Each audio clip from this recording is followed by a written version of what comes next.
Hi everyone, welcome to my channel Shasmina's diary. மீண்டும் ஒரு புதிய முயற்சி உங்கள் எல்லாரோடையுமே ஷேர் பண்ணுறதுல ரொம்பவுமே மகிழ்ச்சி. இன்றைக்கி நாம் எல்லாருக்குமே ரொம்ப பிடிச்ச பரோட்டா எப்படி செய்கிறதுன்னு தான் பார்க்க போகிறோம். வரப்போகிற ஹாலிடேஸுக்கு சின்னவங்களுக்கு இந்த மாதிரி செஞ்சு கொடுத்து பாருங்கள். அந்த டே அவங்களுக்கு கண்டிப்பாக ஒரு ஸ்பெஷலான டேயாக தான் இருக்கும். பொதுவாக பரோட்டானாலே அதை அதிக நேரம் எண்ணெயில் ஊற வச்சு பண்ணணும் இல்லையா?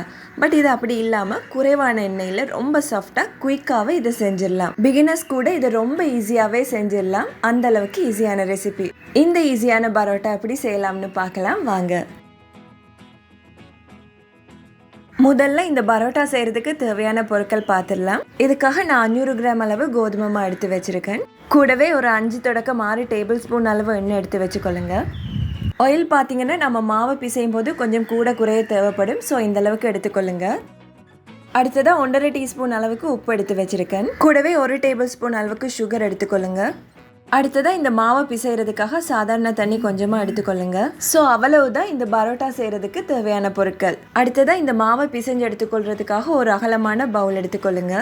இதில் நான் எடுத்து வச்சுருக்க கோதுமை மாவை சேர்த்து விட்டுக்கொள்கிறேன்.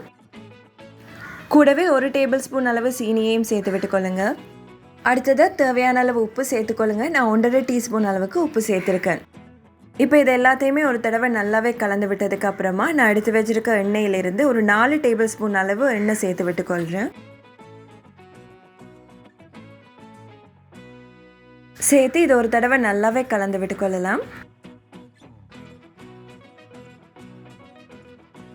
இப்போ இதில் கொஞ்சம் கொஞ்சமாக தண்ணி சேர்த்து இதை நல்லாவே பிசைஞ்சு எடுத்துக்கொள்ளுங்க.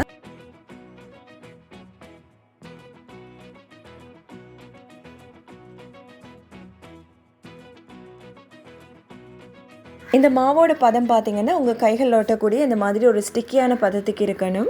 இதுக்கப்புறமா நாம் மாவை பிசைய அதோட ஒற்றை தன்மை இல்லாமல் போய் நல்ல ஒரு சாஃப்டான மாவு பதத்துக்கு உங்களுக்கு கிடைக்கும். ஸோ இதை நம்ம ஆரம்பத்திலே சாஃப்டான மாவு பதத்துக்கு பிசைஞ்சோம்னா ஃபைனலாக இதை நம்ம இழுத்து பிசையும் போது இது ரொம்பவே ஹார்டாக இருக்கும். ஸோ இந்த மாவை இந்த ஸ்டிக்கியான பதத்துக்கு பிசைஞ்சு எடுத்துக்கொள்ளுங்க. இதுக்கப்புறமா இந்த மாவை இழுத்து பிசைகிறதுக்காக உங்கள் கைகளில் கொஞ்சமாக எண்ணெய் அப்ளை பண்ணி விட்டுக்கொள்ளுங்க. இப்போ இந்த மாவை கவுண்டர் டாப்பில் வச்சு ஒரு 10 தொடக்கம் 15 நிமிஷம் இது மாதிரி நல்லாவே இழுத்து விட்டு பிசைஞ்சு எடுத்துக்கொள்ளலாம்.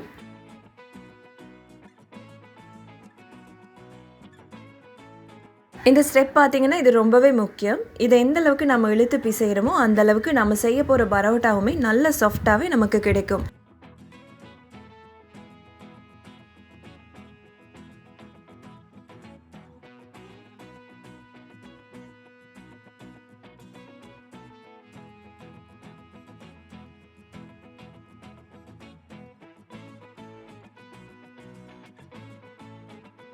இது நல்லாவே 15 நிமிஷம் இழுத்து பிசைஞ்சதுக்கு அப்புறமா இந்த மாவு பார்க்கும்போதே தெரிஞ்சுக்கொள்ளுவீங்க இது எந்த அளவுக்கு சாஃப்டாக இருக்குன்னு.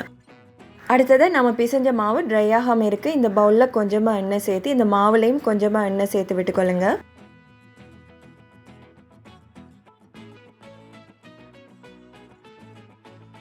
இப்போ இது ஒரு துணியால் மூடி ஒரு 1 hour ஊற வச்சு எடுத்துக்கொள்ளலாம். 1 hour ஆனதுக்கு அப்புறமா இதை ஓப்பன் பண்ணி பார்க்கலாம். இந்த மாவு பார்த்தீங்கன்னா உங்களுக்கு நல்லாவே ஊறி வந்திருக்கு. இதை பார்க்கும்போதே தெரிஞ்சுக்கொள்ளுவீங்க இது எந்த அளவுக்கு சாஃப்டாக இருக்குன்னு. ஸோ இது கரெக்டான பக்குவம். இப்போ இந்த மாவில் இருந்து ஒரே அளவான சின்ன சின்ன உருண்டைகளை செஞ்சு எடுத்துக்கொள்ளலாம். அதாவது உங்கள் கைவிரல்களை யூஸ் பண்ணி இந்த மாதிரி கட் பண்ணி எடுத்துக்கொள்ளுங்க. இப்போ இந்த உருண்டைகளை ஒரு ட்ரேயில் எண்ணெய் தடவி இந்த மாதிரி சேர்த்து விட்டுக்கொள்ளுங்க. இதே மாதிரி எல்லா உருண்டைகளையுமே செஞ்சு எடுத்துக்கொள்ளலாம்.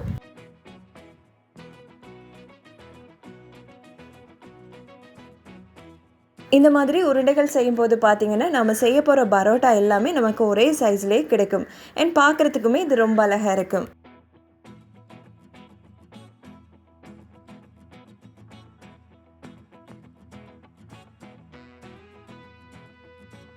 இந்த மாதிரி எல்லா உருண்டைகளையுமே செஞ்சு எடுத்ததுக்கு அப்புறமா இது மேலே ஒரு 1 டேபிள் ஸ்பூன் அளவுக்கு ஆயில் ப்ரஷ் பண்ணி விட்டுக்கொள்ளுங்க.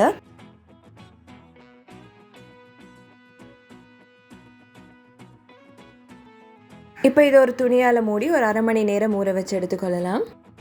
1/2 மணி நேரத்துக்கு அப்புறமா இதை ஓப்பன் பண்ணி பார்க்கலாம். இந்த உருண்டைகள் பார்த்தீங்கன்னா இது நல்லாவே ஊறி வந்திருக்கு. இந்த அளவுக்கு மாவு ஊறி இருந்தால் மட்டுமே நம்ம செய்ய போகிற பரோட்டா சாஃப்டாகவே நமக்கு கிடைக்கும். இப்போ நாம் பரோட்டா செய்ய ஆரம்பிக்கலாம். இதுக்காக கவுண்டர் டாப்பில் கொஞ்சமாக ஆயில் சேர்த்து ஒவ்வொரு உருண்டைகளாக இந்த மாதிரி லைட்டாக டேப் பண்ணி விட்டுக்கொள்ளுங்க. இப்போ இது ஒரு ஓரமாக இருக்கட்டும். இதே போல் மீதம் இருக்க எல்லா மாவுலையுமே இந்த மாதிரி லைட்டாக டெப் பண்ணி எடுத்துக்கொள்ளுங்க.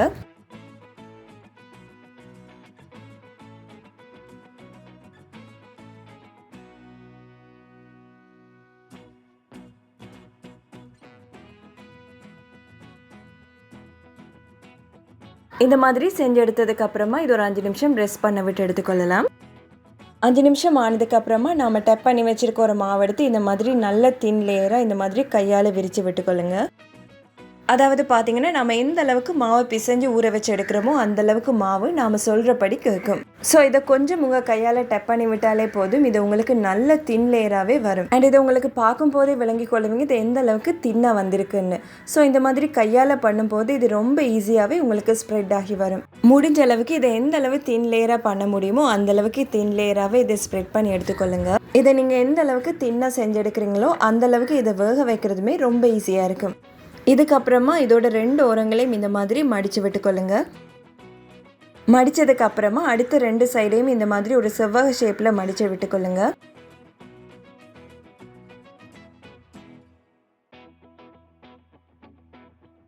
ஸோ அவ்வளவுதான். இது மாதிரி எல்லா மாவையுமே பரத்தி எடுத்து இந்த மாதிரி மடித்து எடுத்துக்கொள்ளலாம்.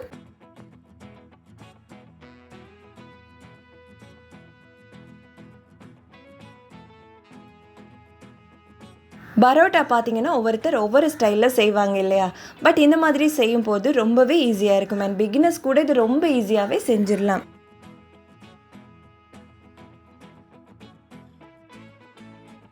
இந்த மாதிரி எல்லாத்தையுமே செஞ்சு எடுத்ததுக்கு அப்புறமா இதையுமே ஒரு 5 நிமிஷம் ரெஸ்ட் பண்ண விட்டு எடுத்துக்கொள்ளலாம். 5 நிமிஷம் ஆனதுக்கு அப்புறமா நம்ம செஞ்சு வச்சிருக்க மாவு எடுத்து இந்த மாதிரி லைட்டாக டப் பண்ணி ஸ்ப்ரெட் பண்ணி விட்டுக்கொள்ளுங்க.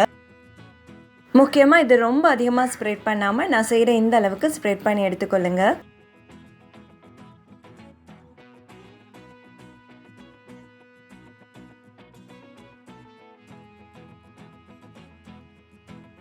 இதை நீங்கள் ரொம்ப அதிகமாக பரத்தி எடுத்தீங்கன்னா இது உங்களுக்கு வீச்சு ரொட்டி மாதிரி ஆகிடும். ஸோ இந்த அளவுக்கு பரத்தி எடுத்துக்கொள்ளுங்க.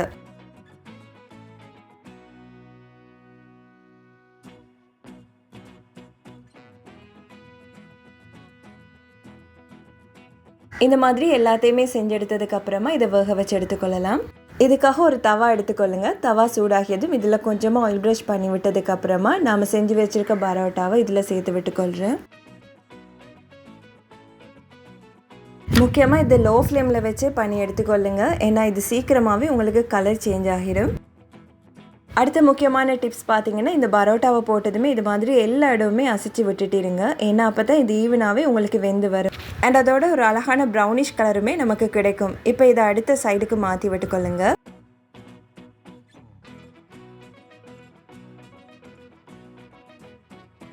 இப்போ பார்த்தீங்கன்னா இது 2 சைடுமே நல்லா வெந்ததுக்கு அப்புறமா இதை வெளியில் எடுத்துக்கொள்ளலாம். இதே மாதிரி மீதம் இருக்க எல்லா பரோட்டாவுமே செஞ்சு எடுத்துக்கொள்ளுங்க.